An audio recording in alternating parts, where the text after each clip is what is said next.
দেখুন বন্ধুরা, আমি একটা মিষ্টি বানাচ্ছি।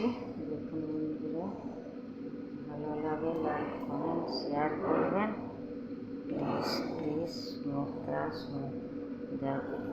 ইমলি চাটনি,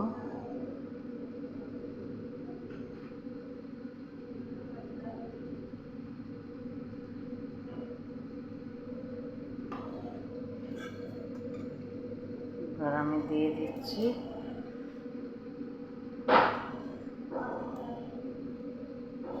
ভালো লাগলে লাইক কমেন্ট শেয়ার করবে।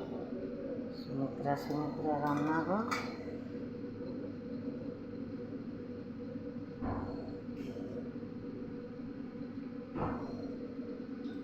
দেখুন বন্ধুরা, এবার বানাচ্ছি আমি तड़का डाल, नान के साथ तड़का डाल। দেখুন বন্ধুরা, इसमें नारकेल पूरा पापड़ी इडली